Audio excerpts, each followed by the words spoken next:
Աստծո խոսքը ասում է մարդու սրտի առատությունից լեզուն կխոսի,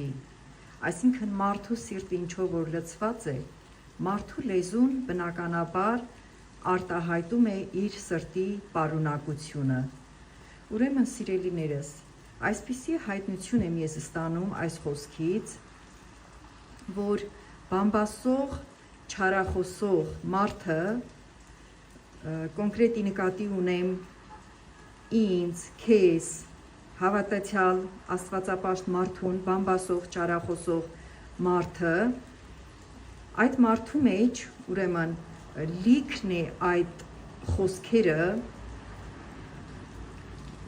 անօրենի պիղծ դևերի ձևով։ Ես այդպես եմ հայտնությունը ստացել, այսինքն այդ պիղծ դևերը բնակվում են այդ բամբասող, այդ չարախոսող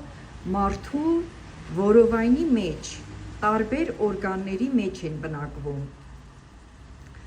Եվ ասեմ ձեզ, դրանք հանգիստ չեն տալիս այդ մարդուն, կարող են գիշերը անքուն պահել, կարող են զանազան հիվանդություններ առաջացնել այդ մարդու մեջ։ Եվ ուրեմն, ինչ է պետք անել, հավատացյալ աստվածապաշտ մարդու պարտականությունը ինչ է այս աշխարհի վրա, այս մեղքով լցված աշխարհի վրա։ Մենք պետք է այդպիսի մարդկանց հետ համբերատար լինենք, իհարկե համաձայնություն, հավանություն չտանք իրենց այդ կարգավիճակին, այդ մեղքերին, քանի որ Աստված սիրում է մեղավորին, բայց ոչ մեղքը։ Մենք պետք է այդ մարդկանց հետ համբերատար լինենք և համբերատարությամբ շահենք նրանց։ Ժամանակ առ ժամանակ մատուցելով Աստծո խոսքը նրանց, փորձելով մոտեցնել սրբության Աստծուն, որովհետև այդ մարդիկ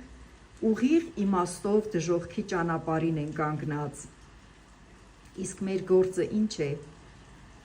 Աստվածապաշտ մարդու ամենակարևոր անելիքը այս երկրագնդի վրա նախ իր հոգին փրկության ճամփի մեջ հաստատուն պահելն է և երկրորդը շատ ու շատ մարդկային հոգիներ շահելը, փրկելը։ Այսինքն մենք պետք է կատարենք մեր Տեր Հիսուս Քրիստոսի սկսած գործը, պիտի շարունակենք նրա սկսած գործը այս երկրագնդի վրա։